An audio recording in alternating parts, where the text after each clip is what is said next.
Good evening and welcome to the Maxwell House Coffee Hour on WKRP. On tonight's broadcast, we first bring you the suspenseful story of Hank Quinlan, private investigator, on the mean city streets. As we begin, we find him at the agency, finishing off a bold, refreshing cup of Maxwell House coffee. Though rough around the edges, even a hard-boiled detective knows there's no better quality coffee. And now, we begin our presentation of Radio Noir.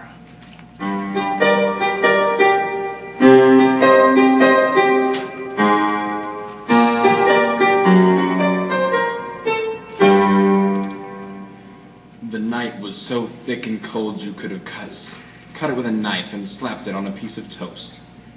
I was at the agency, wrapping up and tying down. It had been a slow day. It had been a slow week. It had been a slow couple of years, and my partner, Mark McPherson, was coming to the end of his rapidly fraying rope. Nothing doing, Hank. Crime is slow, Mark. All we can do is wait and hope somebody gets murdered. It's a difficult position being a gumshoe. Crime is good for business, but it's not just us dicks who make a living from murder. What would the DA, the police, the court system, not to mention the crooks, do without it? I've kept my trap shut so far, Hank. I'd say that's working pretty well. Why don't you stick with that? I'm going to ankle it home. You fellas need anything before I go? No thanks, Viv. Lock the door, will you, Angel? You two had better bundle up when you leave. It's like the North Pole out there. I hope we're breaking records for the coldest night in 100 years. You warm enough? I'm alright. Night, fellas. Hank, on the level, you're bad for business. It doesn't matter how much time's passed. People remember. And most of them think you're guilty. And what do you think, Slick? I know that dame threw you over. She left you holding the bag. I can see that. But people, clients, they think otherwise. People say a lot of things, McPherson. Even the DA thinks you threw that case. He'd have your badge if he could have collected the evidence before it burned. Well, if I'm guilty, there's more evidence out there than those pictures.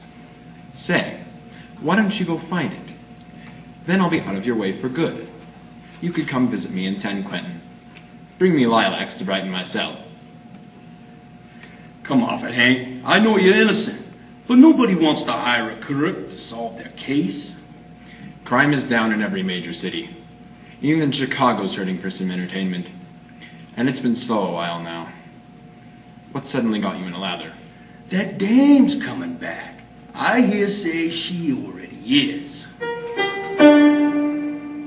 This I wasn't prepared for. Oh, she'd promised to come back someday. But she'd promised a lot of things. I'm offering to buy you out, Hank.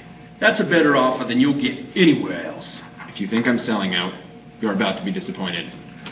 It's the last offer you're gonna get. What are you but a busted up gumshoe?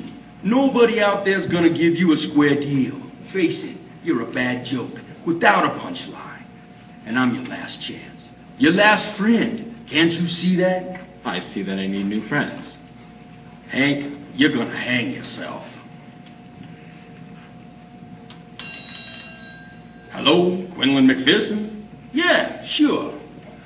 I gotta go see a man about a dog. You mull it over. I'll give you a good price. You could go somewhere. Start a whole new life. Think about it.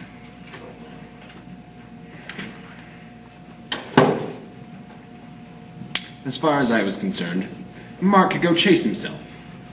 But who was I kidding? I knew I was washed up. Mark knew it. The whole city knew it. She knew it. That's why she'd left. Why she never came back. Sometimes I could still smell the scent of lilacs that used to cling to her wherever she went. I could smell it now, sitting there in the dark, thinking over Mark's offer. Maybe he was onto something. Maybe starting over was an option, a reality. Maybe she'd found that out and never looked back. Hello? Yeah, this is Quinlan. Calm down. Where are you now? 2365? Kathy Moffat's joint, isn't it? You better call the police. No, they won't, but call anyhow. I'll be there in 5 minutes. The woman on the phone sounded scared, real scared.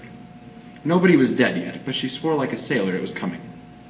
I didn't like the sound of things, but the police wouldn't put in an appearance until there was a body. I knew that, and so did she.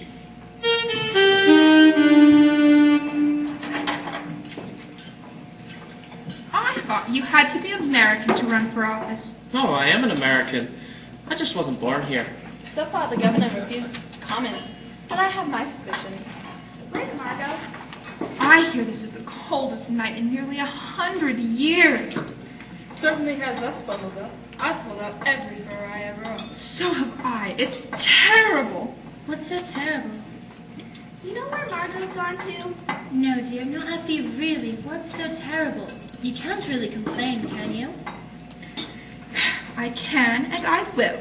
Eddie, I heard the governor is awfully miffed about your actions during the race. Did he say that? Oh, he won't comment, but I know he's dying to ask what a foreigner can do in office. Oh, doesn't that just make you hot under the collar? Not at all. A foreigner, as you call me, can do a great deal more because we see a great deal more. Effie, I'm bored. The child's right. Too much grown-up talk at this table. Laura, I'm just mad about that wrap of yours. I went shopping only last week. There were so many colors to choose from, I thought I'd go blotto. Whatever happened to following the seasons? Kathy, where's Margot? She's feeling ill. I doubt she'll be down at all tonight. Effie, where's Mr. Murdoch? He's always around when you're around. That's right, Mr. Murdoch. I barely recognize either of you without the other. Eddie, are you engaged? Oh, no, not yet. But I just know he'll ask soon. Can I go check on Margot? Don't worry about Margot, dear. Effie, what if she's sick? I'll go up and check on her. Wait here. Where are you going, Effie? I gotta go iron my shoelaces. Do you know where it is? Sure did. Be back before you can say Jack Robinson. Jack Robinson. I wonder, Mr. Moss, if I might get an interview this week. I'd be only too delighted. Really, Velma? Business at a dinner party? And how I've been trying to corner him for how long now, Eddie? Velma's been chasing me since I arrived in this country. Are you enjoying yourself, Laura? And how? Well, if my guests are quite contented, I say it's just about time. Ladies and gentlemen, please. Your attention, please. I'd like to propose a toast. High time. Well, isn't this just the bee's knees? Thank you all for choosing to spend the evening with us. I want to recognize some people who are here tonight. First, we have Mr. Eddie Mars. I'm sure you all recognized him from his recent campaign. Somehow he found a way to join us for our little party despite all the responsibilities. What was that? Somebody's dead. Anna, calm yourself, child. I'm sure it's nothing. I'll go see. You stay where you are. Lisa, the doorbell. Where's Lisa? Anna, answer the door. That's Lisa's job. Do as you're told, Anna.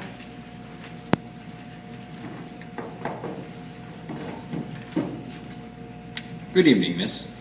Say, how old are you? 12. You always answer the door in this joint? No, sir. Lisa's somewhere. She's the housekeeper. And what do they call you? And Anna. What's going on here? A dinner party. Everyone's in the dining room, except for Lisa, of course.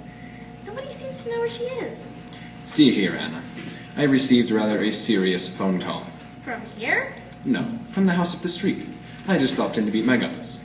Ah, go chase yourself. Look, has anything out of the ordinary happened tonight? Well... There's that. Out of the way! She's dead! She's dead! Call the police! She's dead! Have to calm yourself. Now slow down. I'm sure it's nothing. She's fainted. Smelling salts. Quick. Who is salts? Lisa? Lisa! Yes, quickly, Lisa. The salts. Thank you. Why were you in the drawing room? Look, she's coming too. Why is she pushing the salts away?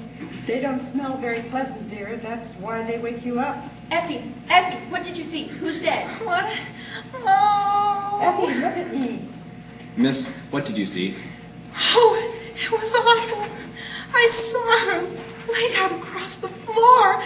It's Margot! Margot!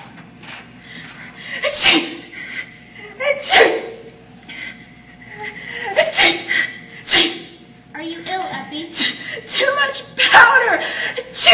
That's the least of our worries. But not to worry, you look lovely. Anything for a bit of attention, you see, sir. I see.